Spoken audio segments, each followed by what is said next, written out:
doces pra mim, Jesus me convida, eu sou abraço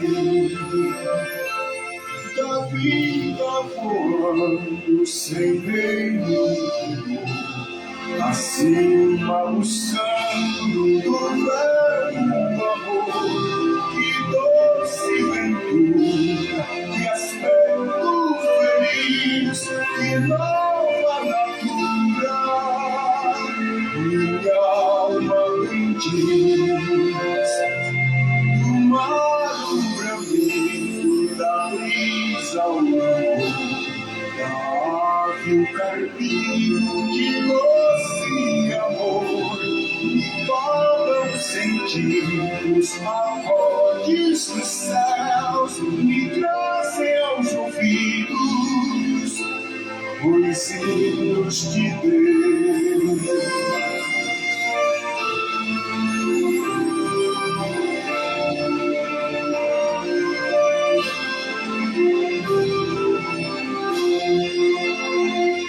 Minha alma ansiosa já quer percorrer a senda gloriosa que eu hei de ver. Que coisa gloriosa, ó Deus sem véu, Jesus me revela mistérios no céu.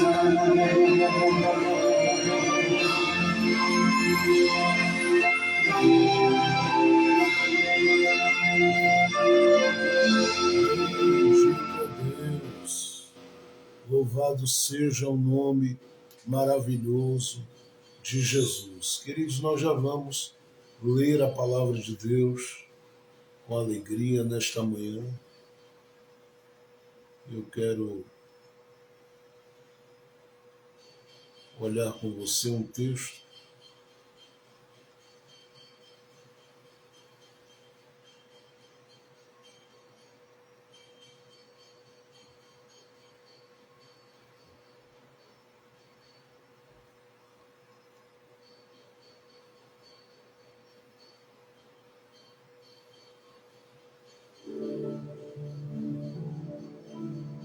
Nós vamos ler a palavra de Deus com alegria, queridos. Nós vamos ler a doce, maravilhosa, preciosa palavra do Deus vivo. Eu convido você para, lendo a palavra de Deus conosco,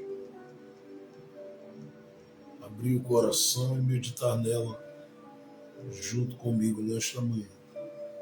Eu quero olhar com você no Evangelho de Jesus Cristo, conforme escreveu Marcos,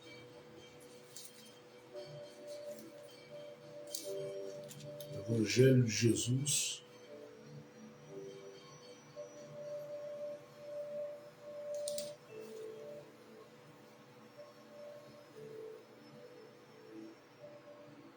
conforme escreveu Marcos.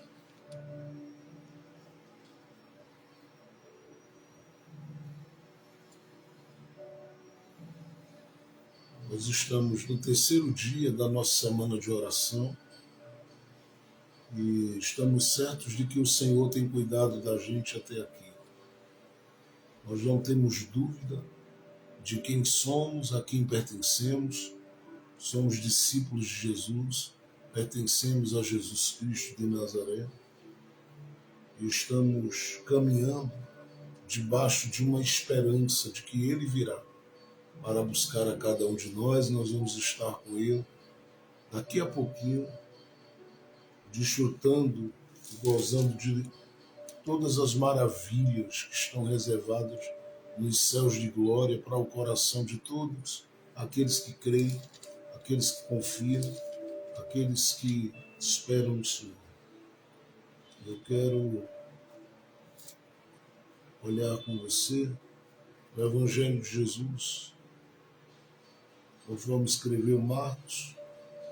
Quero voltar a olhar com você para o capítulo de número 3.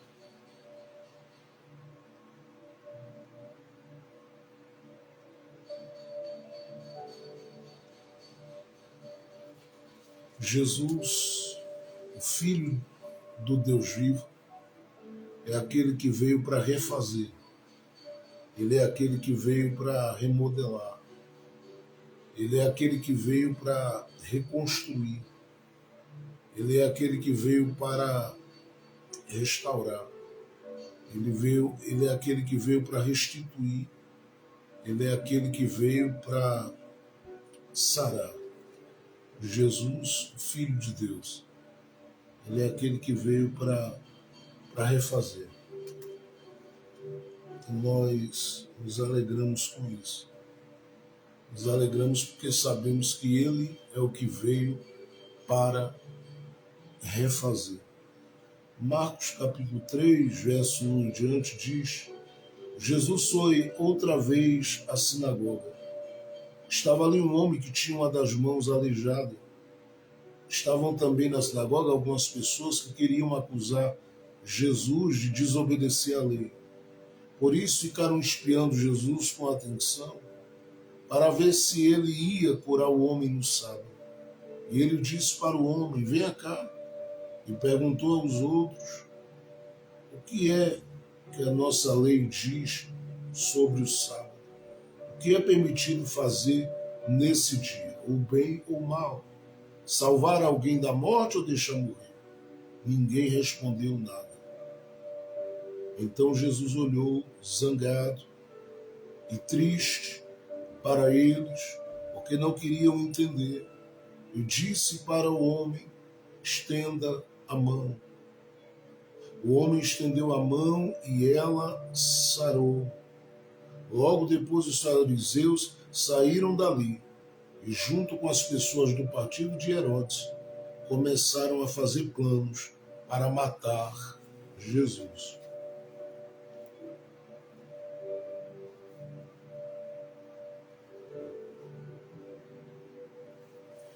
Jesus está onde estão pessoas necessitadas.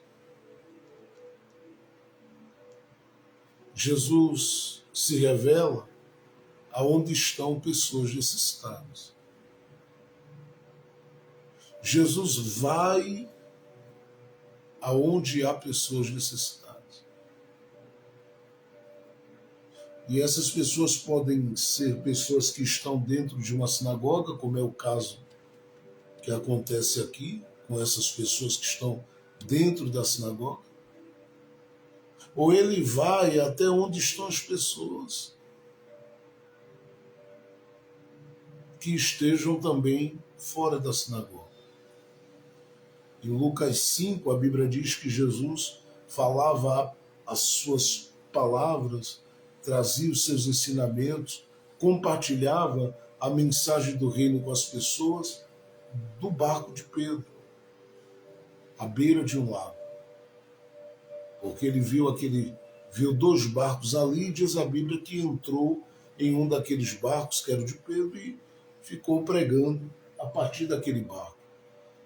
Porque ali haviam pessoas na beira do lago que estavam tão necessitadas quanto as pessoas que Marcos capítulo 1, verso 39 diz que Jesus encontrou dentro das sinagogas. E essa manifestação, essa operação, essa ação de Jesus dentro da sinagoga, olhando para o registro de Marcos do capítulo 1 até o capítulo 3, ela já está vindo desde o capítulo de número 1, lá pelo verso 21 em diante, até o verso de número 39. Porque ele entra numa sinagoga, sai dali, vai para a casa da sogra de Pedro, cura a sogra de Pedro, dorme lá um tempo, depois, na madrugada, sai, vai para um deserto, e quando sai daquele deserto, volta a caminhar pelas sinagogas. E ele vai porque ele sabe que para cada culto, para cada dia, para cada momento, sempre há um coração, 2, 3, 4, sempre há corações carentes, sempre há corações necessitados, sempre há pessoas precisando de uma palavra de vida, de uma palavra de esperança, de uma palavra de ânimo, de uma palavra de renovação. E nesse dia que Jesus está entrando na sinagoga, o texto de Marcos 3, verso 1 diz: outra vez voltou à sinagoga. E ele volta e voltará tantas quantas vezes for necessário. A partir daqui, porque ele sabe que sempre na sinagoga, ele sabe que sempre onde estão pessoas, eu repito isso, haverá alguém necessitado. A grande questão é qual a necessidade dessas pessoas. E olhando para esse capítulo 3, a pergunta que fica é qual a necessidade específica de uma das pessoas que estão aqui na sinagoga, para quem Jesus vai voltar a sua atenção e o seu olhar. Porque onde há pessoas, há necessidade.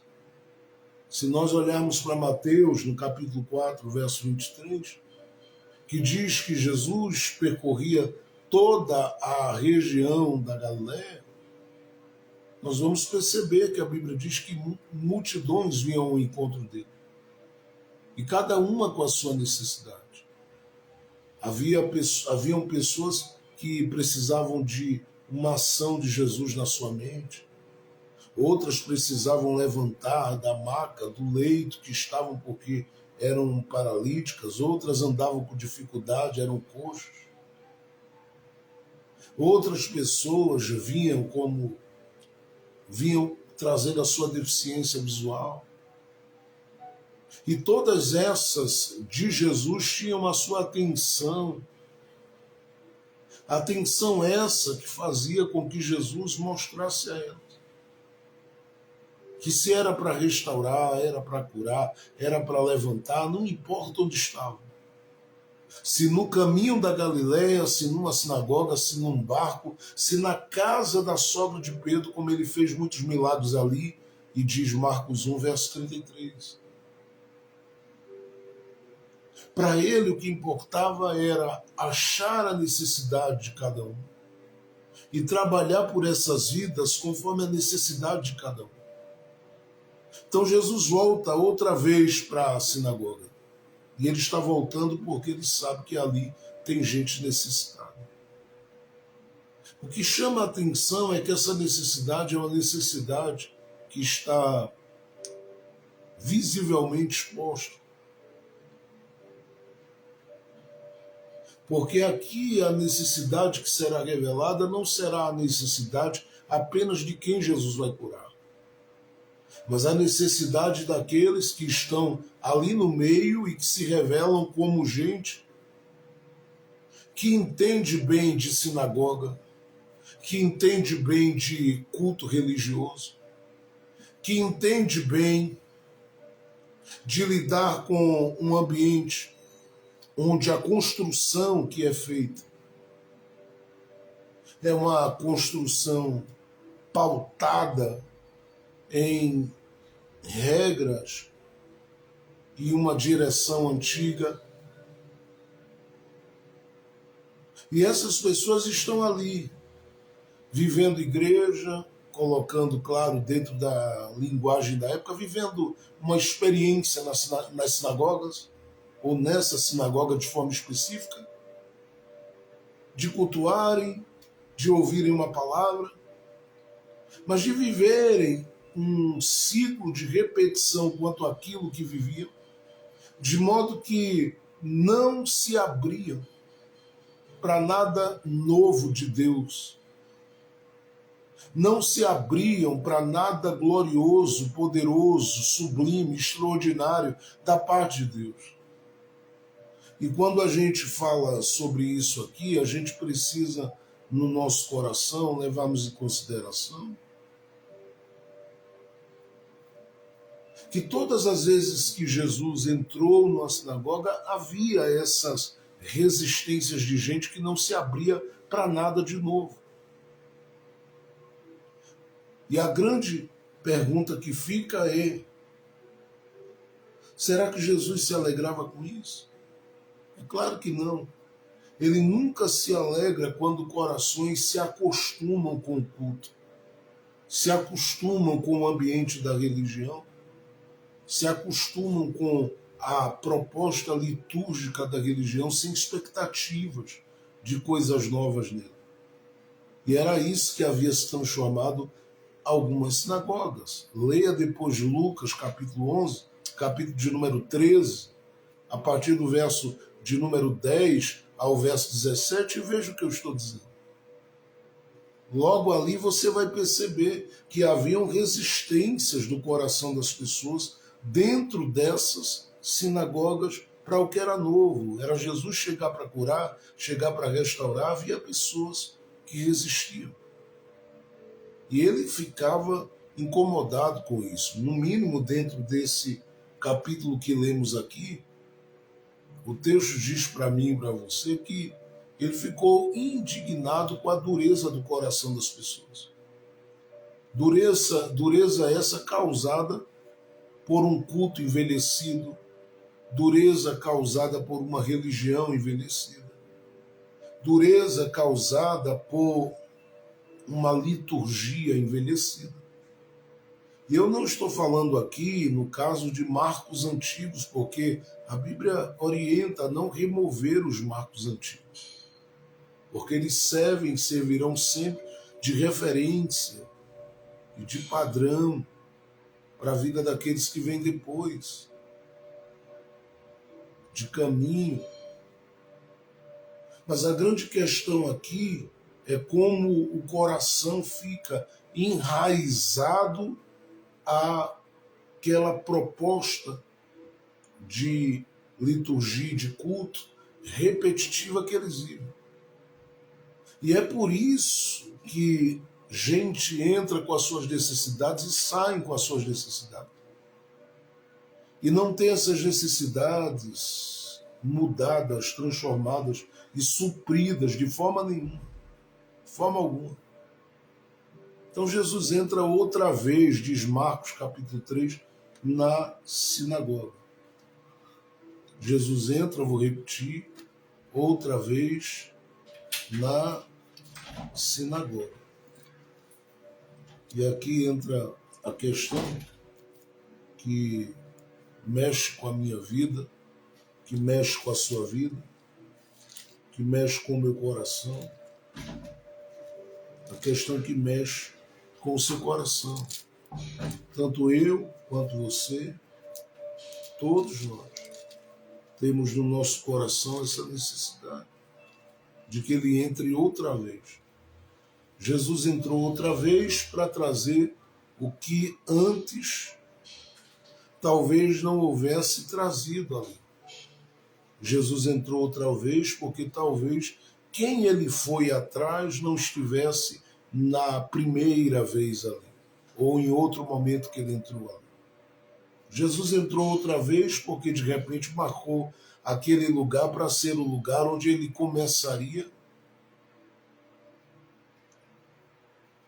a ficar mais atento e a revelar para aqueles que estavam com ele, que eram os seus discípulos, a necessidade de ficarem mais atentos à fúria e à raiva daqueles que haviam se habituado ao que era velho e não se abria para o que era novo de Deus nas suas vidas.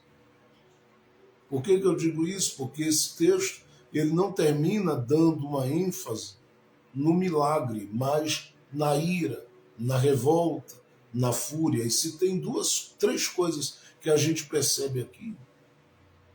Dentro desse texto, elas estão no verso 2, no verso de número 5, no verso de número 6, é que havia um espírito ou um coração, ou corações movidos por um espírito acusador. A Bíblia diz que buscavam do que acusar Jesus. Não para aí, diz que revelavam um coração endurecido com relação a Jesus. E diz a Bíblia que julgavam no coração o que ele estava fazendo naquele dia e diziam, olha ele, já vai quebrar aí as regras e vai querer fazer milagre dentro da sinagoga num dia como hoje. Porque para eles, aquilo que era dia santo ao Senhor, e que tinha significado de santo não por causa do dia, mas por causa de quem desse dia reservasse para dar a Deus o que Deus merecia receber, que era o louvor, a sua consagração e a sua gratidão. Mas eles ficam ali com aquele coração de quem diz, será que ele vai fazer milagres hoje aqui de novo? Num dia de hoje, porque o dia santo para eles, como eu disse e repito, era um dia proibido para milagres. Na verdade era proibido para tudo, e Jesus vem e diz, tudo depende da necessidade. Porque quando ele foi curar a mulher encurvada, teve gente lá, não é o principal da sinagoga que disse, eles têm dias para vir buscar milagre. E era uma mentira, porque não acontecia milagre há muito tempo na realidade de vida do povo. Por quê? Por causa desse ambiente que se acostumou com aquilo que era religioso. E isso talvez seja uma coisa que você ouça de forma natural. Porque talvez você respire a experiência de ir para um culto, e o culto para você faça sentido ou não, é um culto. Mas se você é daqueles que já experimentaram Jesus na vida de verdade, e já viveram a graça, a glória de Jesus de forma intensa sobre o seu coração, trazendo a você uma revelação de quem Jesus é na sua plenitude, você vai, você volta e o coração fica incomodado com aquilo. Principalmente se o ambiente que você vai, principalmente se o ambiente que você está, ele é substituído de ambiente de glória, de ambiente de bondade, de ambiente de graça, de ambiente de vida, de ambiente de esperança, para qualquer outro tipo de ambiente. No caso aqui, um ambiente de espíritos acusadores, um ambiente de corações indignados com o bem praticado por Jesus, um ambiente de corações que dizem vamos matá-lo porque ele chegou aqui para fazer milagre no dia que é proibido milagre aqui. Esse tipo de ambiente causa desconforto. E eu quero dizer aqui que esse tipo de ambiente, esse tipo de gente, esse tipo de coração, eles acabam atrofiando ainda mais as mãos dos homens e das mulheres que têm a mão mirrada. Por quê? Porque essa era a necessidade de quem estava ali. Tinha uma mão mirrada, convivia com ela, lidava com ela, ia e voltava com ela, mas talvez tivesse boas expectativas de viver alguma coisa um dia com relação a uma restauração na sua mão. Mas como viver essa restauração se o ambiente é o ambiente da acusação? E aqui duas coisas a gente precisa considerar. Jesus vem para refazer esse olhar dos que estão dentro do ambiente de culto, para que eles comecem a perceber que eles não estão ali para empatar, para levantar barreiras, levantar muralhas, mas para abrir portas. E somente mudando a mentalidade e o coração, quando alguém quer, é que essas pessoas começam a enxergar o que Jesus quer que elas enxerguem. Por outro lado, Jesus vem para refazer o que aquele ambiente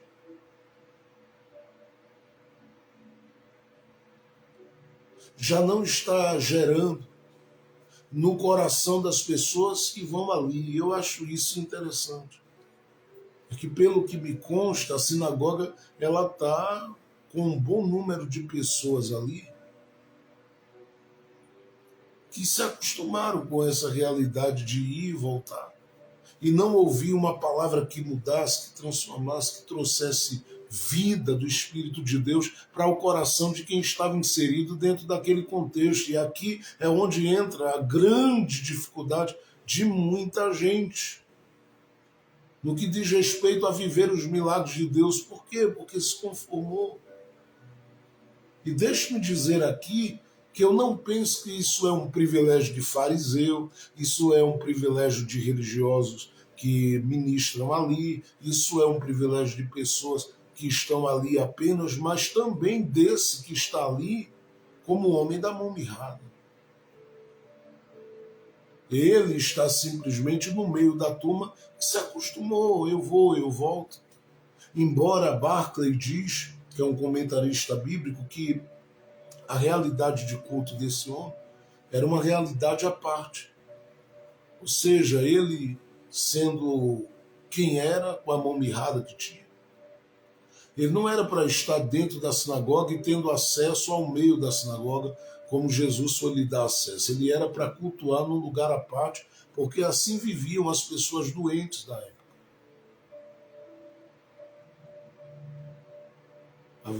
Havia, querendo ou não, um tipo de segregação. Assim como em outrora houve segregação racial, enfim, havia aquela coisa de vocês ficam ali e nós aqui. Vocês, se forem tomar água, tomem água no bebedouro de lá e a gente toma no de cá. A gente vai lidar com um ambiente apenas de gente que está bem, perfeita e aparentemente bem organizada.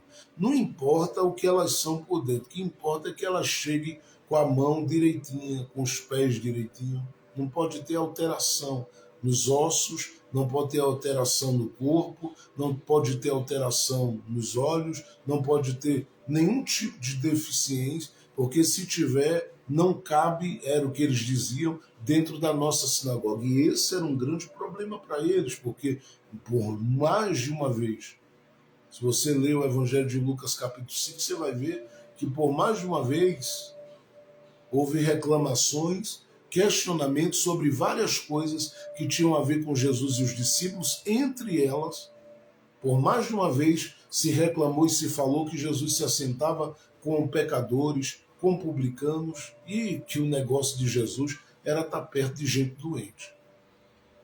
E foi necessário Jesus dizer que os sãos não precisavam de médico, mas os doentes. Mas mesmo assim, a resistência do coração era muito grande. Porque eles não entendiam que Jesus veio para refazer, remodelar. Jesus veio restabelecer. Jesus veio reconstruir, veio renovar. E eles não entendiam isso. Então ele começa por essa mudança com relação ao ambiente onde esses homens estão, onde as regras dizem não pode milagre, não pode ação de Deus, não pode poder de Deus, não pode manifestação de Deus, não pode ação de Deus nesse dia proibido. Nesse dia proibido. Não pode, não pode, não pode. E eu acho uma coisa bacana, eu acho até bonito. Que a gente faz bonito na frente das câmeras. Todos nós, a maior parte da gente que convive com o altar da igreja, com o culto, com Bíblia, a gente faz bonito diante das câmeras. A grande questão é que para a gente, dentro da sinagoga, no dia a dia, o pau quebra. Por que eu estou falando isso? Esses dias eu vi uma matéria até interessante sobre o crescimento e a multiplicação dos evangélicos no Brasil. Eu achei uma coisa até interessante como a gente, diante da câmera, a gente consegue se juntar com os colegas, parecer que está orando com os colegas. parecer que a gente está convivendo bem com os colegas. E de verdade o trabalho da Igreja de Jesus, ele é extremamente relevante e importantíssimo. E isso, principalmente quando se prega Jesus como ele tem que ser pregado. E se anuncia que ele veio com esse objetivo de restaurar, de reconciliar, de refazer, de levantar, de mudar, de abençoar, de sarar. Quando nós apresentamos Jesus como aquele que eu me lembrava hoje ainda da pregação tão simples que ouvi sobre ele, do cego de Jericó, que me tocou de uma forma tão profunda. Porque se dizia naquele tempo, Jesus Cristo salva, Jesus Cristo cura, Jesus Cristo batiza com o Espírito Santo, Jesus Cristo leva para o céu, e era o suficiente para aumentar a fé de qualquer pessoa em Jesus. Então, quando se anuncia que Jesus é de verdade, aquilo que a gente está anunciando promove libertação, transformação, gente sai do limbo, gente sai do inferno, gente sai de dentro do buraco, gente sai do pior lugar onde a sua existência possa estar habitando, porque quando chega Jesus, chega a luz, chega a vida, chega a graça abundante, chega a favor, chega a misericórdia, chega a compaixão, chega a bondade. Quando chega Jesus, chega tudo que qualquer pessoa poderá andar o mundo todo e, como disse Jesus, ganhar o mundo todo e não achará, só nele. Porque ele disse que é caminho, ele disse que é verdade, ele disse que é a vida. E ele mesmo disse na sua ressurreição: todo o poder foi me dado pelo Pai, para fazer, para distribuir, para compartilhar com quem ele quisesse, do jeito que quisesse, da forma que quisesse. Porém, isso é quando a gente cumpre a nossa missão de anunciar Jesus. Mas esse tipo de transformação, esse tipo de obra, acontece por causa de Jesus, somente por causa de Jesus. Não tem a ver com A, com B, com C. É quando a gente foca em anunciar a Cristo e esse ressuscitado, morto, crucificado e ressuscitado. Por outro lado, a gente pode anunciar qualquer outra coisa. Vai servir apenas para a gente poder trazer lições para o dia a dia da vida e para a orientação e instrução de pessoas quanto à sua caminhada de relacionamento. Mas elas só vão viver uma mudança se elas reconhecerem o senhorio de Cristo sobre suas vidas. Por que eu estou falando isso? Porque a gente tem muita sinagoga espalhada. E deu para ver bem na reportagem. E deve estar cheio de crente aí, orgulhoso. Olha, como eu, como crente, faço parte de igrejas relevantes, de instituições relevantes, porque na verdade se fala ali apenas de instituições, e tudo que tem a ver com instituição está ligado ao CNPJ da instituição, mas não está ligado à vida de Jesus, porque a vida de Jesus ela se manifesta no organismo vivo. A questão é que nenhuma matéria se preocupa em definir o que é igreja, porque ninguém abriu a Bíblia para falar o que é igreja dentro de uma matéria como essa, que se fala de experiência pessoal, e eu acho isso maravilhoso. Aconteceu comigo, eu fui transformado, tem acontecido assim aqui, e houve uma transformação, isso é maravilhoso, porque o Evangelho chega e transforma, Jesus chega e entra com vida. A questão é o que a gente como igreja está refletindo. A questão é o que a gente como crente está sendo. Que será que o trabalho da gente está tão relevante ao ponto da gente estar buscando os colegas que a gente mesmo matou no caminho? Será que o trabalho da gente está tão relevante assim? Ao ponto da gente considerar os colegas que a gente mesmo feriu, empurrou, massacrou, perseguiu por inveja, por ciúme, por raiva, por ódio, enfim. Será que as nossas mãos estão estendidas de verdade? Ou a gente está fazendo uma cena bonita para simplesmente entupirmos o templo de gente e essas pessoas que vão para lá, elas entram e saem com a mão mirrada? Isso é apenas uma palavra para refletir, porque eu não sou e nem tenho voz para protestar contra nada. Fica o protesto do Espírito Santo que traz a palavra e que se incomoda quando vê gente entrando na sinagoga e saindo da sinagoga apenas dizendo: eu faço parte desse negócio tão grande aqui, eu faço parte dessa coisa gigantesca.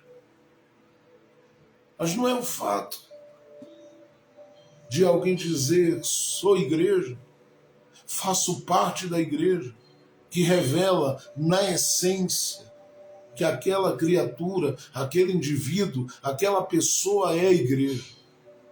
É claro que tudo isso que é feito tem a sua importância em uma época de tanta coisa que está acontecendo nesse mundo, do declínio.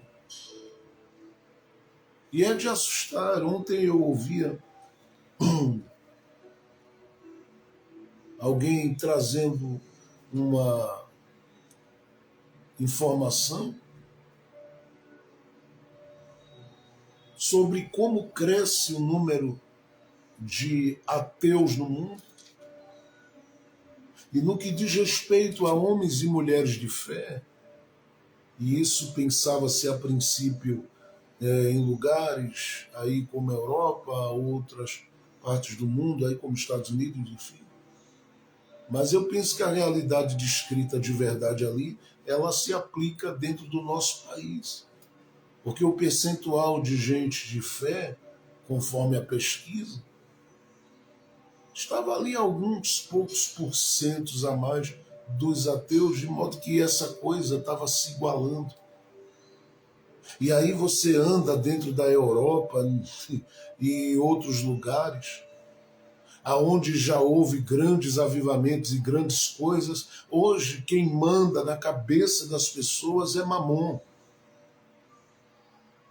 Em muitos desses lugares, e colocando com outras palavras, quem manda na cabeça das pessoas é o materialismo e o dinheiro.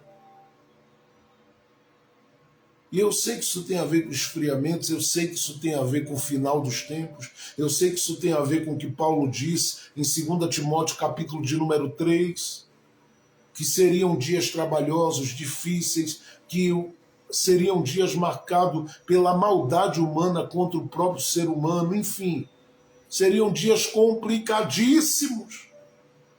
Eu sei disso, eu entendo isso, eu já leio isso há anos na minha vida. Mas eu não posso deixar de considerar e agir como boa parte, como um hipócrita. Conforme Jesus disse em Mateus 23, gente que caminha, mas que é um sepulcro caiado, uma boa aparência, mas por dentro podre. Eu não posso ser hipócrita e dizer que todo esse ateísmo é resultado apenas da descrença na Bíblia, da descrença na fé, mas eu tenho também que dizer que muito desse ateísmo é a falta de enxergarem 100% de Jesus na manifestação nossa como igreja. E aí eu digo, igreja institucional, aonde Jesus dificilmente vai se revelar. O que se revela ali são números, são metas, são determinadas coisas. E como eu falo com pastores e me acostumei a falar com obreiros, evangelistas, pastores, em escola de obreiros e em trabalho com lideranças, enfim, ao longo dessa minha jornada de vida, eu posso falar. Porque se baseia em meta, mas não no organismo vivo. Porque a igreja de verdade ela é composta do Pedro, do Tiago, do João, vivendo uma experiência de caminhar como Jesus. O que é um desafio para ele, porque isso não significa que ele será perfeito. Até porque a proposta é ele imitar. Então ele vai tentando todo dia respirar Jesus e quando erra diz errei, me arrependo, volto, vou melhorar. E ele vai até que chegue o tempo do aperfeiçoamento total e pleno. Será na glória eterna. Então por que eu estou falando isso? Porque quando eu leio esse texto de Marcos capítulo 3, eu sei de gente que está indo e voltando para as sinagogas. Toca na sinagoga, canta na sinagoga, mas está saindo de dentro dela todo dia com a mão mirrada, porque quem está lá está preocupado com a boa estrutura e diz, olha que igreja incrível, eu sou líder aqui. Mas não sabe particularmente o nome de 90% das pessoas que entram ali.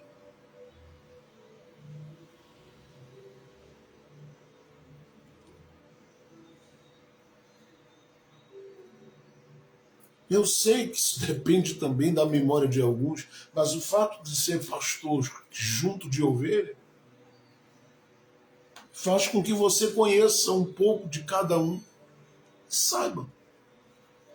Eu conheci um pastor que eu fiquei em pé do lado dele em um culto.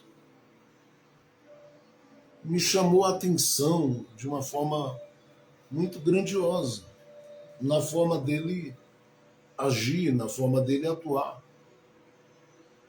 Porque eu vi em um culto com mais de 600, mais de 400, 500, 600 pessoas participando. Todas elas que iam passando junto da gente, ele chamava elas pelo nome, conhecia elas pelo nome.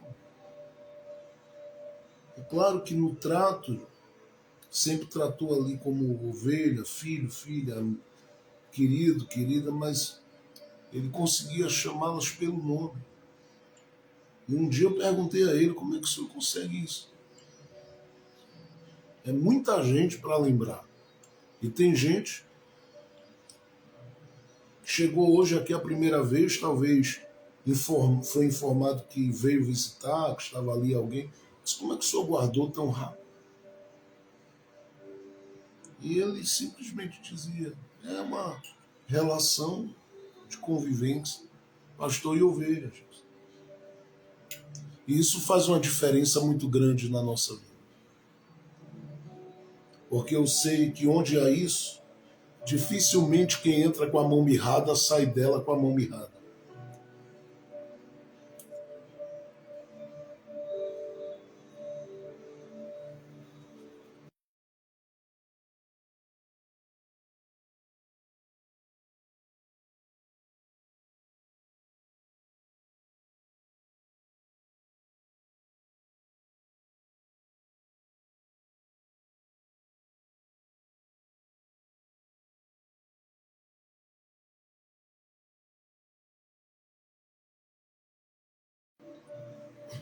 Não, pastor Jefferson, é que o senhor está falando aí, mas o senhor não entende que é importante se falar que a igreja tem feito um trabalho relevante no Brasil? Eu digo que há vidas que são de Jesus e que estão fazendo um lindo trabalho. E essa é uma das partes que eu estou destacando, porque Jesus vem para refazer essa visão. Quando ele toca num cego, ele quer trazer visão. Quando ele toca nas pernas de alguém, ele quer refazer, para que a pessoa tenha uma capacidade de andar e, quem sabe, andar de uma forma até diferente dos caminhos que andava anteriormente. É para isto que diz a Bíblia, se manifestou o Filho de Deus, 1 João 3,8, para desfazer as obras do maligno. E ele veio, disse Jesus, para buscar e salvar o que estava perdido, de modo que ele não quer que ninguém, entre na sinagoga e saia da sinagoga como esse homem da mão mirrada, lidando com uma convivência onde se diz ele está à parte. E se você disser para mim com toda sinceridade, eu vou lhe responder, mas se você disser para mim, o senhor se sente representado por gente que está por aí espalhada? Eu prefiro olhar para Jesus, que é o autor e consumador da minha fé. Porque Jesus está aqui interessado nos homens da mão mirrada. Eu não quero aqui entrar em determinadas situações que levam quase sempre um grupo grande de pessoas a se sentirem mal quando a gente fala de determinadas coisas. E nem preciso, porque está na cara de todo mundo, e enquanto vida Deus nos der, nós vamos estar vivos, assistindo a cada dia coisas e mais coisas surgindo daquilo que é apenas institucional e que tem a ver com o movimento gospel e não com a igreja de Jesus. Porque a igreja de Jesus, ela é aquela que está ligada ao cabeça e ela não tem perdido tempo com outra coisa a não ser anunciar que Jesus Cristo salva, cura, batiza com o Espírito Santo e leva para o céu. Agora Jesus está entrando outra vez na sinagoga. E eu quero, em nome de Jesus, profetizar que a sua casa é alvo de Jesus. O seu lar é alvo de Jesus esses dias. Talvez por alguma situação, as primeiras entradas de Jesus na sinagoga não causaram nenhum impacto na vida desse homem, talvez ele nem estivesse lá. Mas Jesus deve ter marcado o dia de voltar. Eu já falei aqui, ele volta outra vez quando ele quer achar alguém. Mas hoje a palavra ela é diferente. Se necessário voltar, ele volta. Se necessário entrar outra vez, ele entra. Se necessário aparecer de novo, ele vai aparecer. Eu vim avisar aqueles que estão com a sua necessidade exposta, dizendo: até quando eu vou continuar assim? Porque no currículo de alguém pode haver lá o tanto de vezes como experiência que entrou e saiu, foi e voltou, e as coisas não mudaram, não modificaram, não aconteceram, porque talvez tudo que você viu e tudo que você esteve ligado tinha a ver com aquilo que é institucional. Não sou contra nada disso, acho importantíssimo. Mas não é isso que define o que somos. Não é uma cobertura religiosa, uma vestimenta religiosa, uma cara religiosa que vai fazer diferença. Mas é a essência verdadeira da presença de Jesus entrando na sinagoga dizendo: eu vim outra vez aqui para mudar o que ninguém está conseguindo mudar, para transformar o que ninguém está conseguindo transformar, para restaurar o que ninguém está conseguindo restaurar, para refazer o que ninguém está conseguindo refazer, para abrir o que ninguém está conseguindo abrir, para realizar o que ninguém está conseguindo realizar. Eu creio no poder de Jesus Cristo para fazer além do que você pensa, além do que você pede. Se necessário for, ele virá outra vez aí na sua vida. Agora Jesus vem outra vez. E aqui ele encontra essas duas coisas que eu estou destacando. Primeiro, espírito de acusação ali, coração indignado, coração resistente, endurecido, gente com vontade de matá-lo. É isso que Jesus acha em primeiro lugar na sinagoga. Segundo, gente que vai, gente que vem, gente necessitada de idas e vindas. Mas que diz o texto sem transformação. E aí se tem uma sinagoga santa, se tem o dia santo,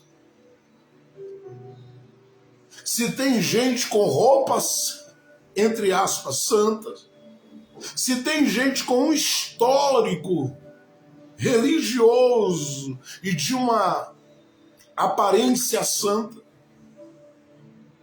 mas na essência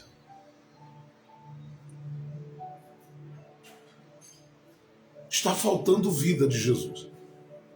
Então Jesus vem e diz: eu não vou deixar esse ciclo permanecer de gente que vai, de gente que volta, e as coisas não acontecem, não mudam. E é isso que eu vim te avisar. Que ele veio para refazer as coisas, porque ele vai promover uma mudança na sua história. Por quê?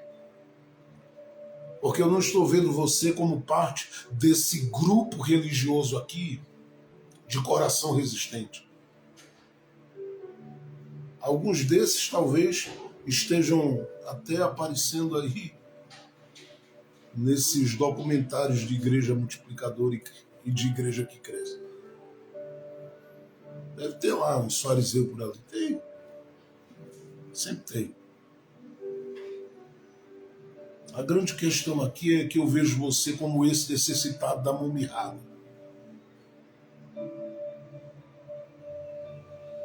E esse necessitado da mão mirrada me chama a atenção aqui.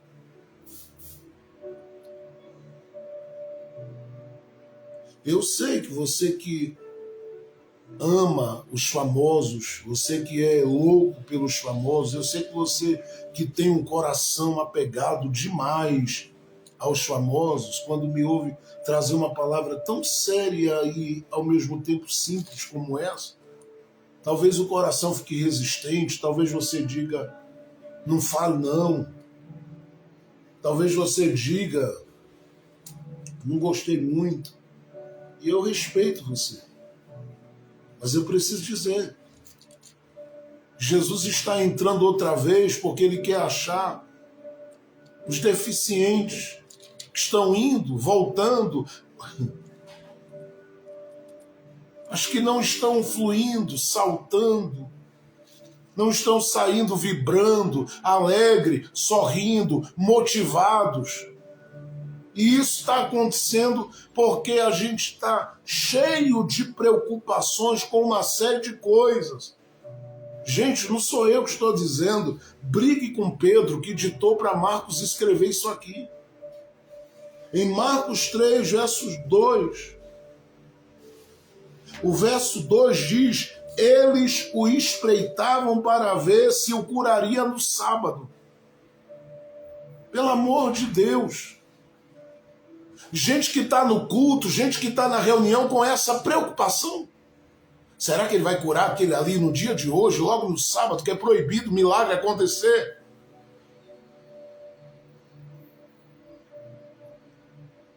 Mas pode ter certeza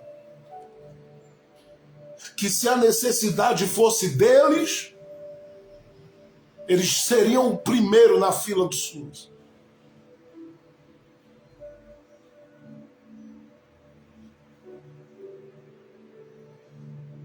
Ou no caso de alguns dos melhores hospitais da América.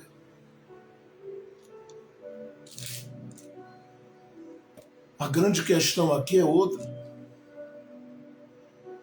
Jesus não veio por causa do dia, não veio por causa da sinagoga, não veio por causa da estrutura, não veio por causa da liturgia, não veio por causa da liturgia. Ele está entrando outra vez porque ele sabe, a cada reunião tem gente que vai, gente que vem, mas a história permanece no mesmo ciclo. E está na hora de tirar essas pessoas deste ciclo e colocá-las com os pés no caminho, mas restauradas. E é isso que ele quer fazer você viver. Ele veio para remodelar, ele veio para refazer, ele veio para reconstruir, ele veio para fazer as coisas de novo. Ele está dizendo, vem para cá que eu tenho vida para você. Agora é claro que para quem se sentiu acuado a vida toda, é difícil vir, é difícil estar, é difícil chegar.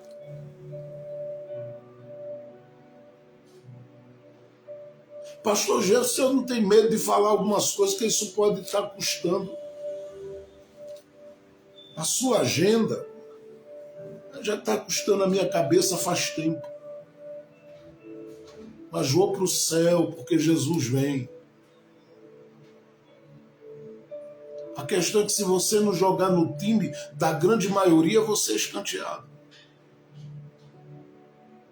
Esse homem, diz a Bíblia, ele não estava como alguém que tinha direito ao lugar central da sinagoga. Tinha que ter ali um quartinho, um lugar de onde ele ouvia o culto e as coisas que aconteciam ali dentro.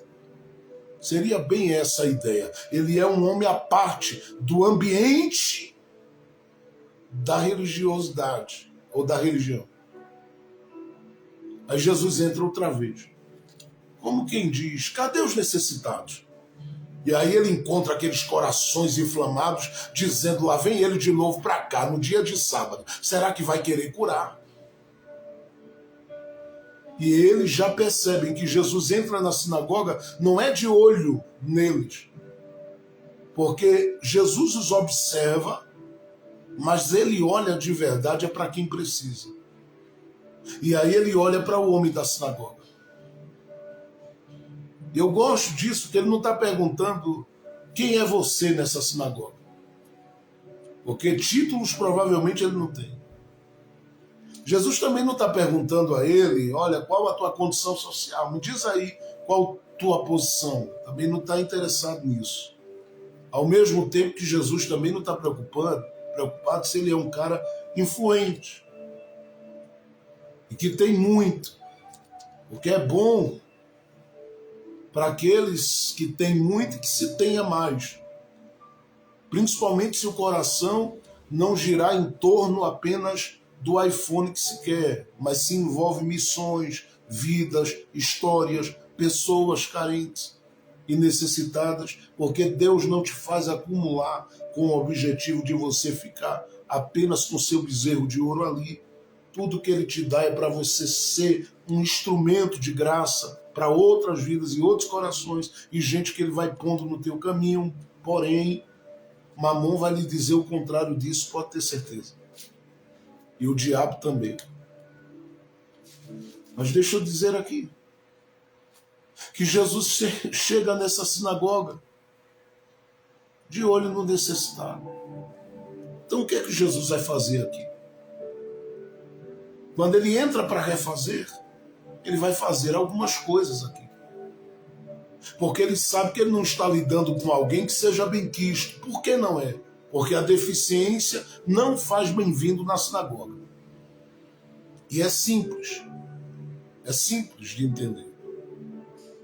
Eu lembro que eu, uma vez, estava numa determinada festividade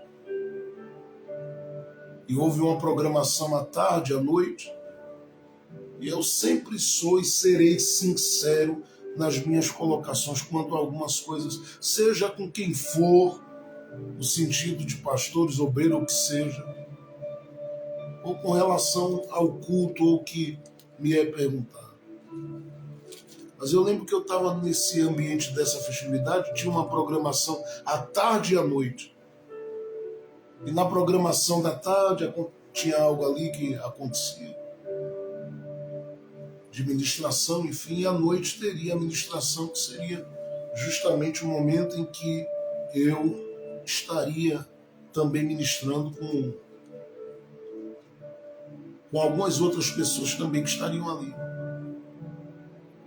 Só que avisaram, né, ao chefe da sinagoga que chegou algumas, entre aspas, e por que não dizer sim, algumas autoridades chegaram ali. E ele queria compartilhar para aquelas autoridades que a igreja dele, que o culto da igreja dele era um culto extremamente equilibrado e tal. E aí ele disse para mim, Jefferson, eu não vou te deixar pregar, porque eu vou colocar o fulano de tal e ele vai ministrar. Eu sei as razões pelas quais o fulano de tal ia pregar, que é uma pessoa também que eu tenho o maior respeito e carinho, mas O que estava programado não era aquilo. É que quando chegou às determinadas autoridades, ele quis mudar toda a liturgia, a programação, e aí, ó, vocês quando forem cantar, cantem assim, façam assim e tal, muda tudo. Quanto ao louvor, era mais tranquilo. O problema era um pregador cheio do Espírito Santo, inflamado pela palavra, dominado por Deus, abrir a boca, pregar, e a igreja de repente abrir o coração, receber a palavra e se deixar ser dominada pelo Espírito Santo, e orar em línguas, e Jesus curar, e Jesus renovar, e Jesus fazer. O problema era esse. Não dá para ser um culto desarrumado pelo poder de Deus. A história é essa. Eu prefiro um culto arrumado sem poder, sem vida do Espírito Santo, do que qualquer outra coisa com o poder do Espírito Santo operando aqui. E eu entendi. Calado estava, calado fiquei, e lembro que depois falei alguma coisa com ele em particular. Não convém nem falar aqui. Eu falei como um profeta, como um instrumento de Deus. E no outro dia, pela manhã o senhor prega. E aí você tinha liberdade para fazer tudo, porque justamente nesse dia não tinha ninguém que fosse se escandalizar com a manifestação do Espírito, com a ação do Espírito, com o poder do Espírito, com a autoridade de Jesus manifesta. E eu fiquei pensando, se há tanta pompa quando se chega determinados indivíduos ali, será que essa mesma preocupação há quando chegam os da mão mirrada? É claro que não. E por que isso não acontece? É simples, gente. Não acontece porque esses, só quem busca de verdade é Jesus. É por isso que Jesus volta à sinagoga. E aí, eu estou falando com gente que eu preciso concluir essa palavra agora, mas eu estou falando com gente que está nessa classe dos necessitados. E eu também estou. Porque eu preciso que Jesus me visite todo dia, você também. Porque Jesus vai quando outros não vão. Jesus vai quando outros não vão. Você já deve ter ouvido alguém dizer: aqui, pastor, não morre por ovelha. Você já deve ter ouvido, como eu ouvi, assentado em um púlpito, vendo alguém dizer: caia fora daqui. Colocando gente dali para fora, vai embora. Não, isso não tem a ver com Jesus, isso aí é outra coisa. Isso tem a ver com CNPJ, tem a ver com instituição, tem a ver com parede. Com Jesus, vida é prioridade, corações são prioridade, almas são prioridades, e é por isso que eu quero que você se apaixone por Ele. Passe a amar a Jesus acima de tudo e de qualquer coisa. Porque Ele disse: olha, esses aqui que fazem a vontade do meu Pai são meus parentes, são os que estão ligados a mim, são os que têm conexão com o meu coração. Por esses Ele vai lá. Então Ele chega nessa sinagoga. Essa mensagem vai para outros lugares daqui a pouco. Jesus vai outra vez atrás dos necessitados. Agora ele chega nessa sinagoga e faz o quê? Bom, ele faz 3 coisas aqui. E eu quero destacá-las para a gente poder terminar. Mas é uma palavra que alcança você hoje. Porque você é esse que carrega a sua deficiência. Seja ela aquela que está exposta e à mostra, porque todo mundo vê que é uma mão mirrada, Ou seja, aquelas deficiências que você carrega que ninguém sabe. E que a gente tem. E que a gente precisa ser corajoso para ser transparente e dizer: temos nossas limitações, deficiências, e graças a Deus por isso. Porque senão eu e você pensaríamos que somos salvos por causa da gente. Como se a gente aguentasse a cruz, a zombaria, os chicotes, as marcas. Mas foi ele quem carregou a cruz sobre ele e trouxe à sua cabeça aquela coroa de espinhos. Então ele entra na sinagoga e entra outra vez, e eu vim falar desse Jesus que não desiste de entrar até achar a gente, não desiste de ir até achar a gente, até que a gente revele, até que a gente mostre, até que a gente chegue, até que a gente se mostre, até que a gente apareça, até que a gente diga: sou eu! E aí não tem culpa que prevaleça, não tem acusação que prevaleça, não tem ação contrária do diabo que prevaleça, porque ele pode pegar todo o seu passado, querer jogar na sua cara e todo dia dizer para você: você é isso, você é aquilo, e você dizer para ele: isso foi até Jesus entrar aquele dia na sinagoga. Porque quando ele decidiu aparecer outra vez, ele me chamou para perto. E começa aqui. Olhe para o capítulo 3 de Marcos, veja o que diz o texto.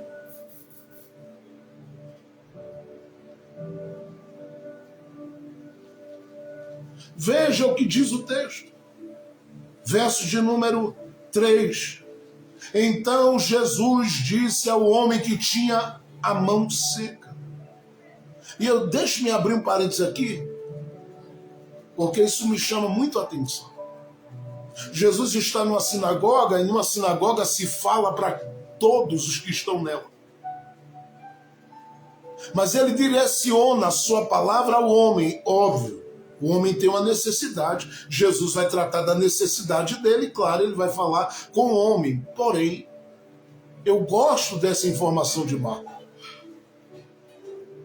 Marcos diz que ele tinha a mão ressequida, que ele tinha a mão mirrada, mas era homem.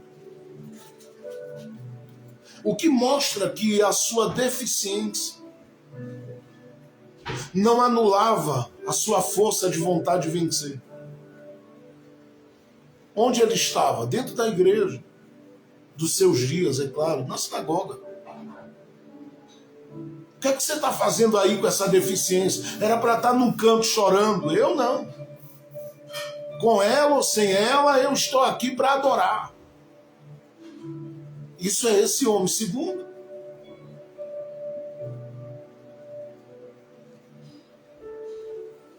ele tem uma coragem absurda. Porque ele não era para estar no contexto que todo mundo estava sendo um deficiente. Barclay diz que ele tinha que estar à parte. Logo, esse homem não era para ser visto com a sua deficiência por ninguém, mas ele faz questão de romper os bloqueios e dizer: hoje eu não fico nesse quarto. Eu também sou gente. Eu também tenho vida. Eu também sou alvo do amor de Deus. E ele rompe os limites, rompe os bloqueios, e estes bloqueios que estavam diante dele, ele rompe dizendo: sabe para onde eu estou indo? Eu vou para um lugar que todo mundo está adorando. Detalhe, para chegar lá, o que é que ele tinha que fazer? O que a mulher do fluxo de sangue fez. Porque a mulher do fluxo de sangue, para poder chegar até Jesus no meio daquela multidão, sofrendo com aquela hemorragia crônica, diz a Bíblia que ela precisou ou precisava se esconder, e se escondeu. Esse homem não se disfarça, ele tem coragem, ele coloca a cara. E alguém dizendo, olha lá, o da mão mirrada, não estou nem aí. Fale de mim o que quiser. Se Deus me quer na presença dele, é na presença de Deus que eu vou ficar. Ele tem coragem de ser esse cara que não esconde a sua deficiência. Chega diante de todo mundo. É por isso que Marcos faz questão de dizer, Jesus falou ao homem. Podia ter dito, Jesus falou ao doente, Jesus falou ao enfermo, Jesus falou ao atrofiado. Não. Jesus falou ao homem que tinha uma mão seca, ou seja, falou ao homem que tinha uma deficiência, mas que não perdeu sua coragem, sua força de vontade, seu ânimo de viver por causa daquilo que o afligia. Com quem Jesus decide falar? Com esse tipo de gente, que era para estar no quarto agora chorando e não está.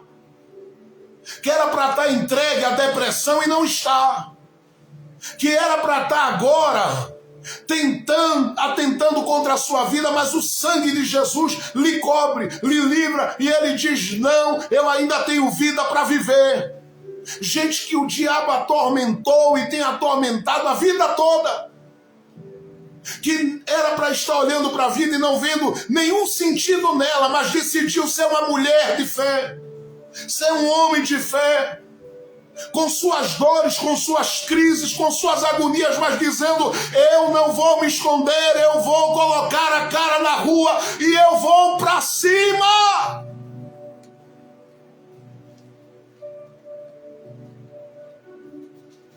Nós somos convidados a estarmos aqui todo dia com coragem. Você é convidado a adorar, a orar, a buscar a Deus todo dia com coragem. E cada dia que você sai, você diz, Deus é bom. Em todo tempo, Deus é bom. Você está declarando diante de todo mundo, eu tinha motivos para viver amargurado, entristecido, mas não. Eu vou ser um homem diante de Deus, uma mulher diante de Deus, ainda que tenha que aguentar o que for. A rejeição de uns, as pedradas de outro, a indiferença de outro. Meu negócio é com aquele que é o dono de tudo. Eu não vou parar de colocar a cara para fora. Saia da minha frente o diabo, porque eu vou avançar em Deus. Jesus viu o homem, fala com o homem, para depois falar com quem tem a mão mirrada. Para falar com o doente, Jesus primeiro fala com o homem. O homem que diz, estou deficiente, mas estou de pé. Estou passando por esse processo de enfermidade, mas eu estou de pé. Minha fé não esmoreceu, minha força de vontade não acabou, meu ânimo não acabou, a minha vontade de ir, a minha vontade de prosseguir, a minha vontade de produzir, a minha vontade de me multiplicar, a minha vontade de crescer, a minha vontade de avançar, a minha vontade de ser, não acabou por causa disso. Eu continuo de pé e eu estou com o ouvido aberto para ouvir o que Jesus tem a dizer. Jesus fala com ele. Jesus, diz a Bíblia, falou àquele homem que tinha a mão seca. E o que é que Jesus diz a ele? O verso de número 3 diz, levanta-te e põe-te em pé no meio. O que é que Jesus está fazendo? Jesus está incluindo ele. O que é que Jesus está realizando? Jesus está colocando ele no lugar que ninguém o colocaria. Eu acho que você devia agradecer por isso. Jesus está abrindo para ele uma porta que ninguém abriria. E ele poderia dizer, Jesus, tu sabes que a minha vida não cabe aí no meio. Não por causa de mim, mas por causa dos que se consideram perfeitos e estão aí na tua frente. No meio dos perfeitos, gente imperfeita como eu não cabe, Jesus. E Jesus disse, mas diante de mim cabe. Vem. E chama aquele homem para o meio. Esse homem vem. Então Jesus fala com ele em primeiro lugar. É uma primeira ação. Depois Jesus o chama para o meio. Coloca diante dele. olha nos olhos dele e não diz, mas eu penso que aquele homem entendeu. Ele não deve ter vindo na sinagoga apenas porque é sábado, porque simplesmente ele queria estar na sinagoga. Ele veio por causa de mim. Para ele me chamar para o meio, ele está comprando briga com muita gente. Quanta coisa Jesus bate de frente por causa da sua vida, por causa do seu coração. É que às vezes você não valoriza isso, é que às vezes você anda como se fosse qualquer coisa nessa terra e esquece que é amado, que é amada, que é alguém marcado, marcada, acolhido, acolhida, abraçado, abraçada. Às vezes você esquece disso. Que você tem um amigo, que você tem um pai, que você tem um irmão, que é Jesus.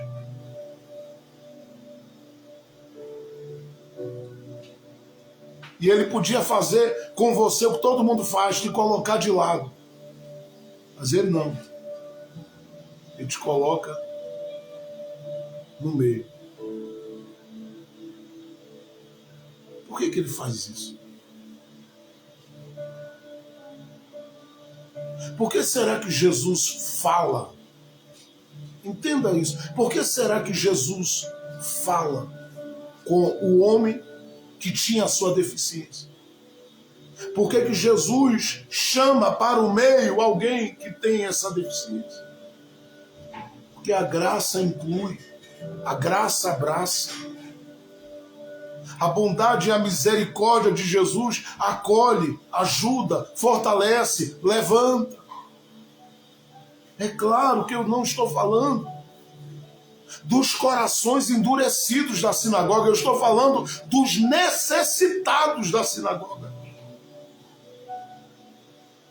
Porque para os endurecidos, o texto diz no verso 5, Jesus olhou com tristeza. Vocês estão religiosos, tão santos, ou aparentemente santos,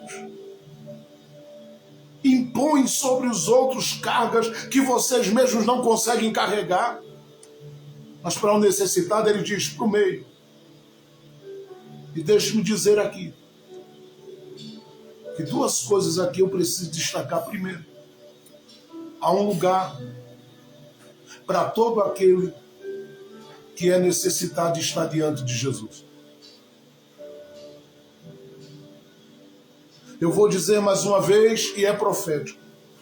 Há um lugar para todo aquele que é necessitado e está na dependência e diante de Jesus. Se Jesus te chama, é porque Ele tem um lugar para você.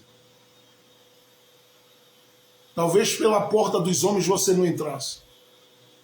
Talvez pela porta de algumas pessoas você não entrasse. Talvez pelas portas que você de repente sonhou, projetou e olhou para elas e disse, eu quero estar nelas, os homens não deixassem você entrar. Porque tem aqueles que batem no birô, na mesa e dizem, aqui não entra mais. Aqui ela não. Tem aqueles que dizem, aqui ela não entra, aqui ele não entra. Aqui eu não gosto de gente como ele, como ela. Não gosta de gente como ele, como ela, que é um necessitado, mas é crente. Mas gosta de alguns políticos, deixa pra lá.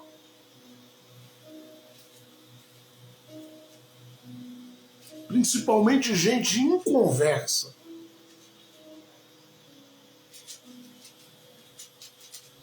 Seu colega crente, fiel a Deus, que ama Jesus, não pode sentar do seu lado dividindo um púlpito com você. Mas alguns políticos podem. Por que será? Deve ter suas razões, né? Jesus vai resolver isso a seu tempo. Eu vim falar com os necessitados hoje. O meu negócio não é com essa gente da sinagoga que está aqui querendo matar Jesus na vida das pessoas, que está aqui apenas olhando para ter do que acusar, que está com o coração indiferente e revoltado porque Jesus está dando atenção a um pequenino. e que tem raiva quando Jesus começa a chamar os pequeninos para o meio. Eu vim falar com aqueles que são necessitados. Tem um lugar para você.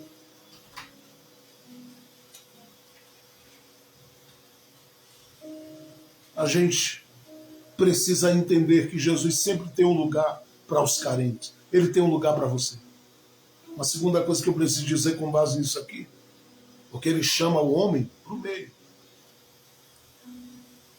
Escute, você não foi plantado em lugar nenhum para ser o homem cuja história e o coração é uma história marcada apenas pela sua deficiência.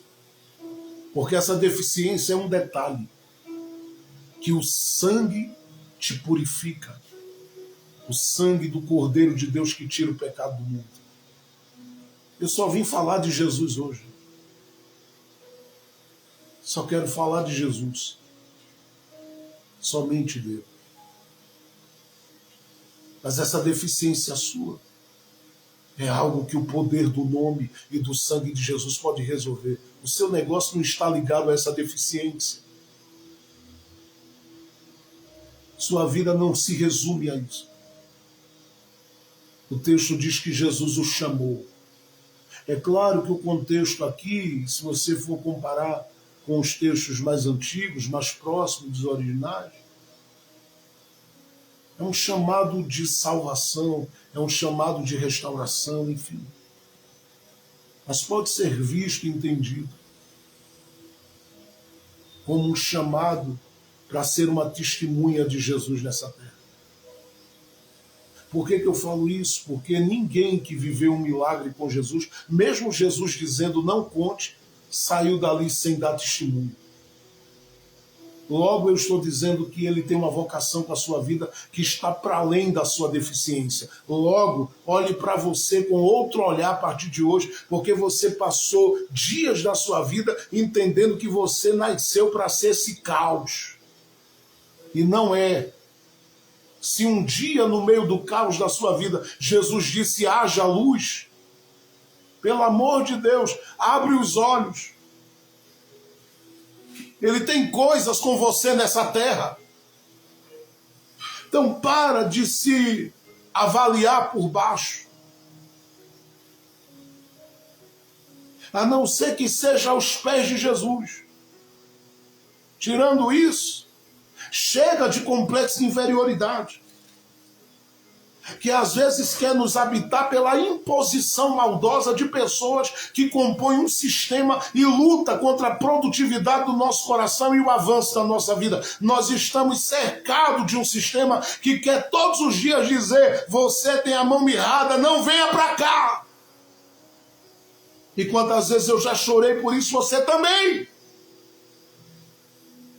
Porque você vai entrar por uma porta, eles fecham na sua cara. Porque você de repente vai chegar a uma determinada oportunidade, eles cortam suas asas. Para que você não voe. Porque você começa a dizer: o que eu esperei há anos eu vou começar a realizar e a construir, e eles bloqueiam. Há um sistema violento à sua volta. Mas ouça as palavras de Jesus, que também lidou nos seus dias com o sistema. Em João 16, ele diz: no mundo tereis aflições, mas tende bom ânimo.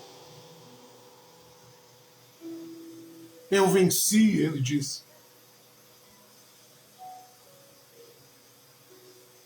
Você crê em Jesus?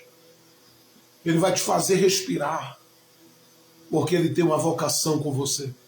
Ele chama você para dar testemunho da grandeza dele. Ele chama você para onde você está plantado e plantada, dizer que ele faz milagres.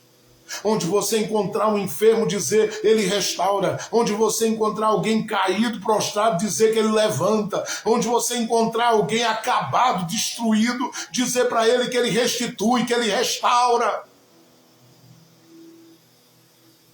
Ele vai te usar com as tuas habilidades, Ele vai usar com os teus dons, Ele vai te usar dentro da capacitação que Ele tem te dado, as habilidades que Ele tem te dado, Ele vai te usar com tudo que Ele tem compartilhado, plantado dentro do seu coração e da sua vida. Este é o momento de Jesus na sua vida.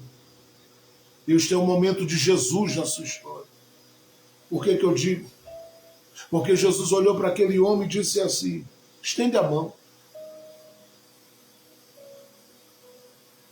Jesus, isso não cabe para mim aqui, eu sou um deficiente. Jesus poderia dizer: não cabia até ontem. Não dava e não havia espaço para você até ontem. Hoje eu cheguei na sinagoga. Quando eu não estou na sinagoga, não tem espaço para você que é necessitado. Agora, quando Jesus está, Ele diz: estende a mão.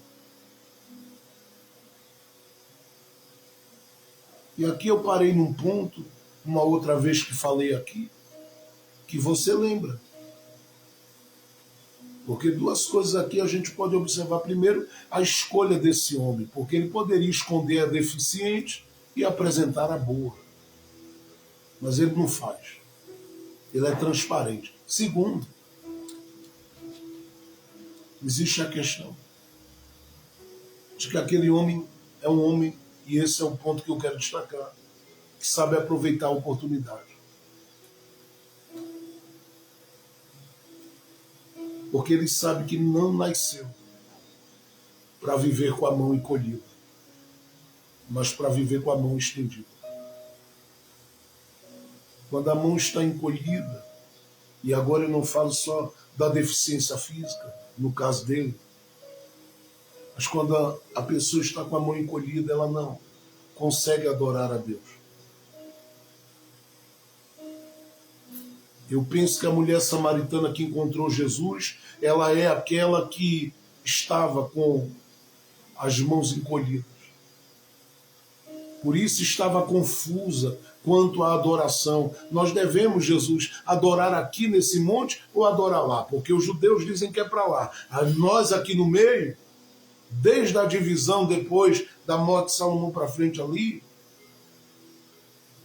nós estamos vivendo uma outra realidade e dizemos que é para adorar aqui. O que é que tu dizes?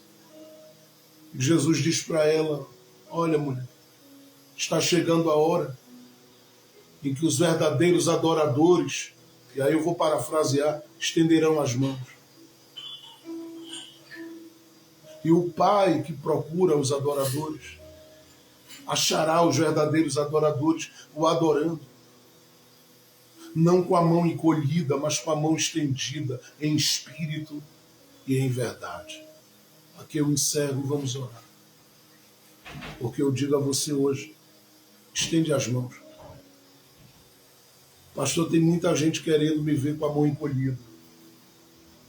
Não fique como eles querem. Estenda a mão.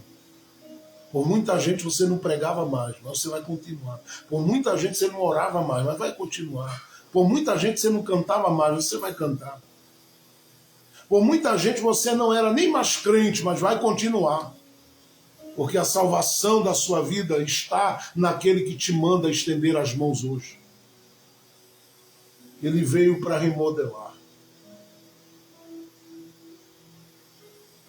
Eu falei a princípio, na segunda-feira, que nós somos chamados para remodelar o nosso interior, os nossos pensamentos. Pensamos aqui em Gênesis 45, falando de José. Ontem falamos que devemos remodelar o caminho para que possamos avançar na conquista daquilo que o Senhor estabeleceu para o nosso coração hoje. Eu quero te falar dessa restauração que Ele veio fazer. Porque se você deu passos nesses 2 dias, agora está na hora de Jesus mostrar para você que tem coisas que somente Ele pode fazer. Mas Ele está dizendo antes: estende você. E essa é a parte que o homem consegue fazer, né? Estender as mãos. Estende a mão. Estende a mão. Essa é a parte que ele consegue fazer.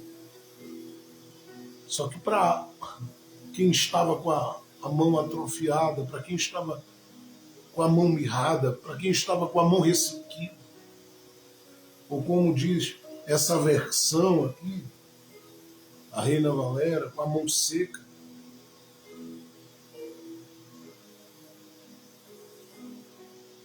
ele não podia fazer mais do que estender as mãos. E ele estende a deficiente. Qual é a parte de Jesus? É fazer o que ele não pode. Jesus restaura. Nós estamos firmes em Jesus, olhando para Jesus, o autor e consumador da nossa fé, que diz sempre aos necessitados: há um lugar para você nos braços do Todo-Poderoso. Você vai ficar aonde? Como eu digo sempre, nas arquibancadas da sinagoga, ou vai vir para o meio? Responda a Jesus. Ele te chama para o meio. Vamos orar.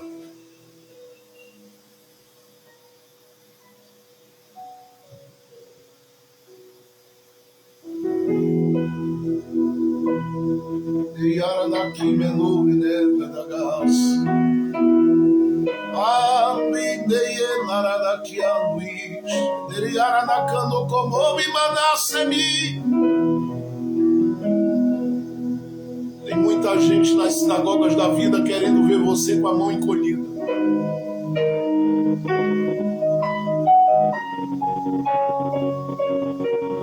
Mas o meu desejo aqui é ver você com a mão estendida.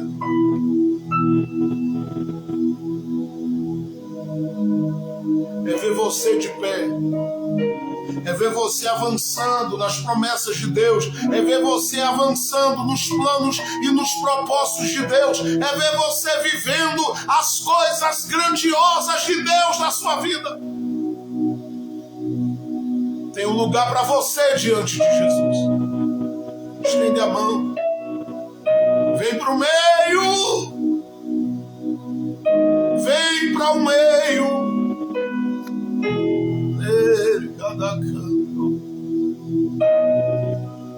Eu vou deixar você por 10 segundos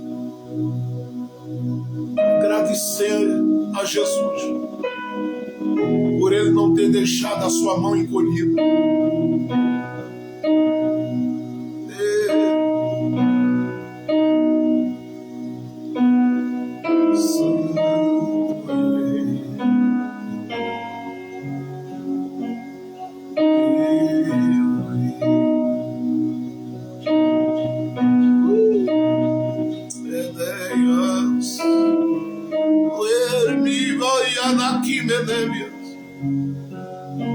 Ele está usando a minha boca nos idiomas que ele entende.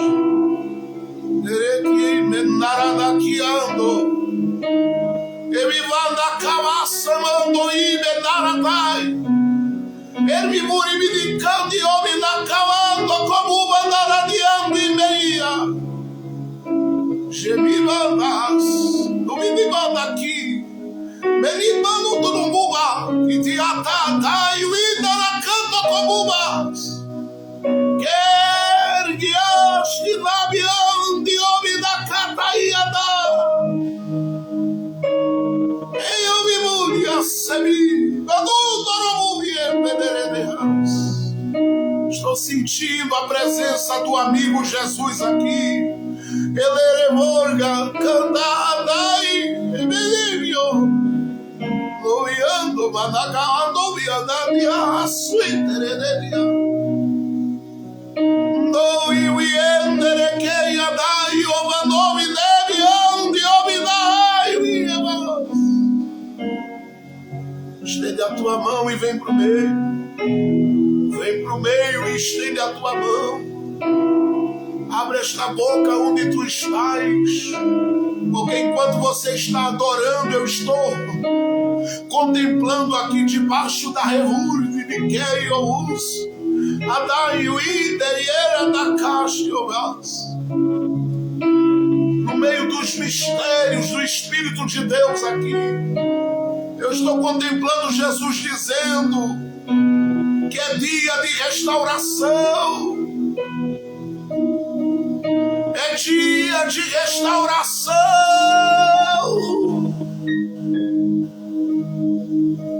Querido Jesus, amigo da minha alma, amado do nosso coração,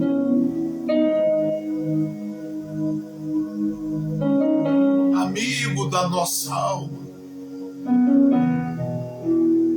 cobre as nossas vidas com a tua graça agora e tira-nos do alcance daqueles que não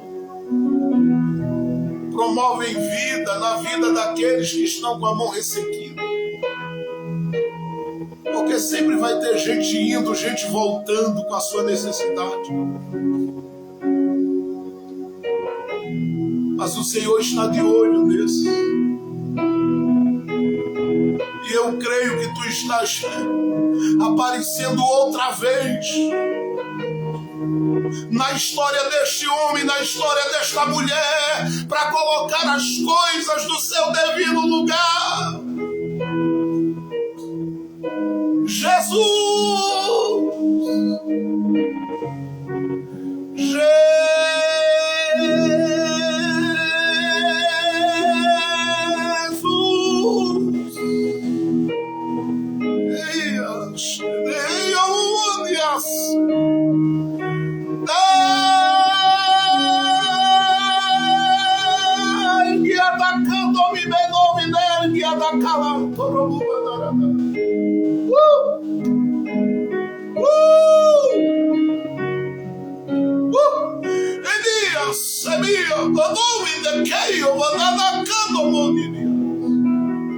Tu estás mudando a história de alguém nesta tarde.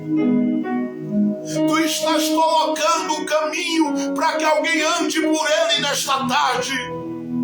Tu estás pegando alguém que estava perdido, perdida, sem direção, e estás dizendo: olha, eu ainda tenho negócio contigo sobre esta terra, não vais morrer assim.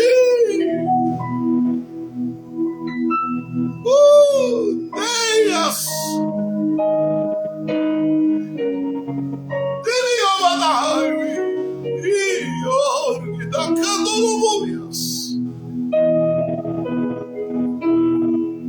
Nós não falamos, Pai, contra a tua igreja. Nós amamos a tua igreja. A igreja que de verdade é tua.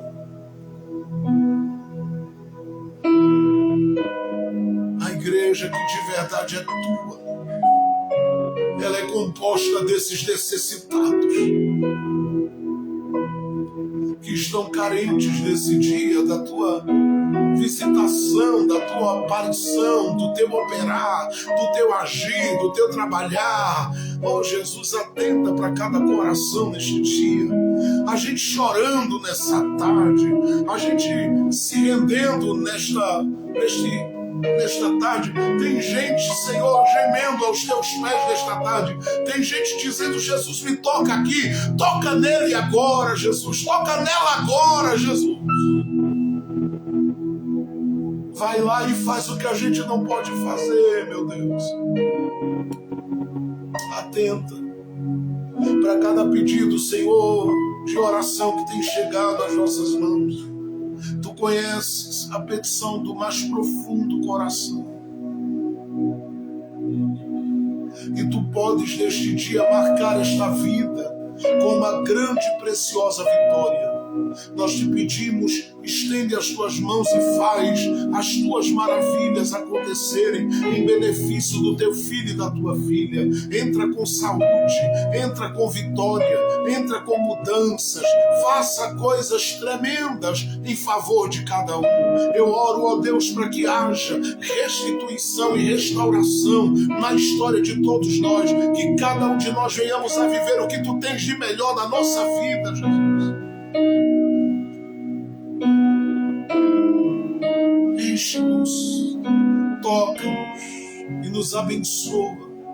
Abençoa os teus filhos e as tuas filhas que não estão nessa live hoje, que perderam, Pai, a oportunidade de ir assentados à tua mesa se alimentarem desse evangelho puro e simples, esta palavra tão simples, mas que eu sei que tu estás nela. Continua cuidando dos nossos irmãos, das nossas irmãs. Levanta-os no seu ânimo, levanta-os na sua coragem, levanta-os na sua fé, levanta-os na sua esperança. Faz uma obra poderosa e linda, Jesus.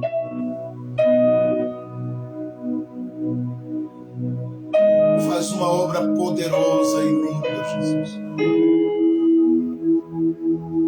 Eu te peço para a tua glória.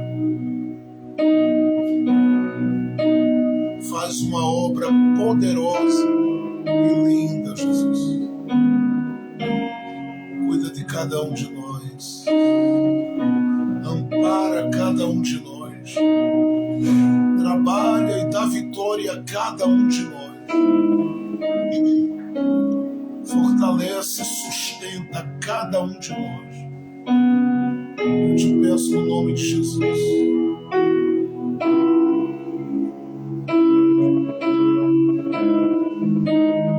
Perdoa, reconcilia.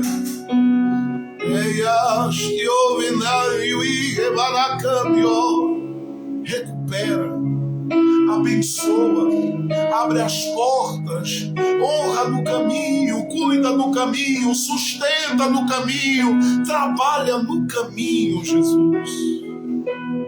Tu és amoroso, bondoso, carinhoso. Tu és quem cuida de nós. Tu és quem intercede diante do Pai por nós. Tu és aquele que sustenta a cada um de nós com a tua mão forte e poderosa. E nós cremos poderosamente na tua graça. Por isso eu oro, Pai, por cada coraçãozinho, cada alminha, cada vida, cada pessoa necessitada. Os teus filhos, as tuas filhas. Cuida de cada um, porque são tuas ovelhas. Não pertencem a A, B ou C, nem aqui, nem ali. Pertencem ao Senhor. E o Senhor diz que eles conhecem a tua voz.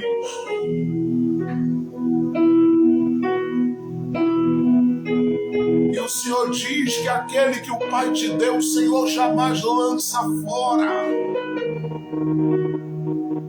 Cuida deles, cuida de nós, em teu nome, no poder do teu nome, Jesus. Cuida de nós, cuida da gente em cada passo, traz saúde ao coração, traz vida aos pequeninos, traz alegria aos pequeninos. Nós amamos a vida de cada um deles. Cobre-os com a tua eterna bondade. Eu te peço com todo o amor da minha alma, com todo o amor que tenho por ti, Jesus. Abençoa-os poderosamente.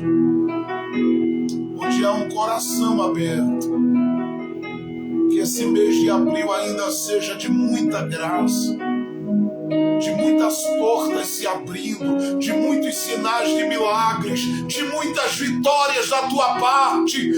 Ah, Deus, tu és quem honra o teu nome na vida dos teus filhos. Faz a tua obra,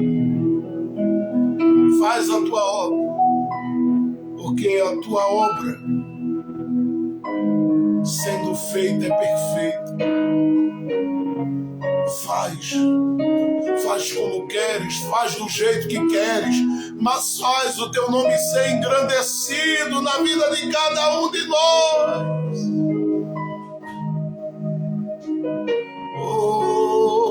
de Jesus. Neyaranakandio, Meyenishneyevanandiasemi, Aranutkandio, Benerdia, Nakawanudikone, Vivinada, Ianakawasemi, Meyaranakasto, Novierdadiambi, Meyanakanoki, Komanudi, Emenevi, Vovanácia. Que homem daqui a muita e andar, e o homem dele que me anda aqui, me nome. Andar a caixa no mundo que a semi, a lara come neva semi a vambi. Neriere de que eu vou eliminar da cando como vanarandaiwi. Emelia da cheia, quando como vineia. Semia magori miniribiara daga. Corremi vou e uienitia da casto novinedia. Eleridiara da cauanduro buando quieta e a nia badaradunia nada e viebereboana. No nome de Jesus, meu Deus. No nome de Jesus, meu Deus. Continua cuidando de todos nós em graça. E no poder do Teu Espírito Santo. Nós somos Teus, Tu és nosso. E nós queremos, Pai, vencer a cada dia.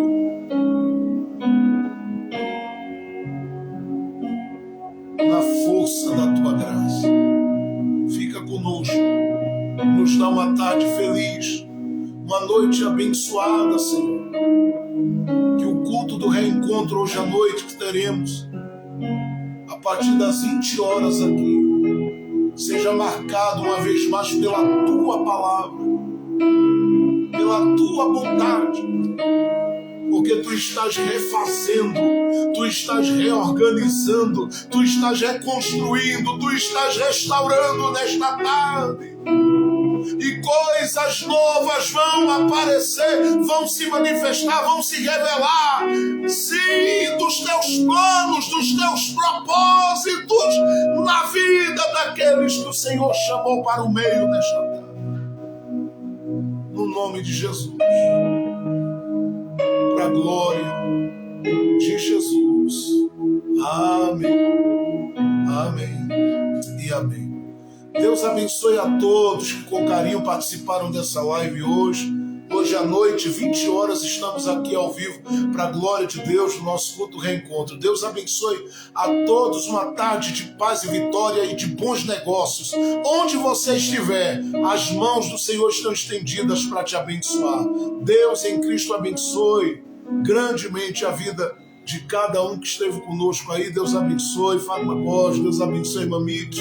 Deus abençoe a vida da nossa irmã Fernanda, irmão Souza. Deus abençoe a vida do Ângelo. Deus abençoe a vida da Laís. Deus abençoe a todos e todos que estiveram conosco aí, os irmãos de dentro do Brasil, outros que estão fora do nosso país. Deus abençoe você, sua casa, sua vida. Continue sempre visitando a página da nossa web rádio, da nossa web TV, que está 24 horas no ar com mensagens abençoando corações. Nosso canal no YouTube que está crescendo todo dia, Jefferson Santos Ministros. Acompanha tudo que está acontecendo lá. Deus tem feito coisas grandes. Deus abençoe a todos. A paz do Senhor Jesus!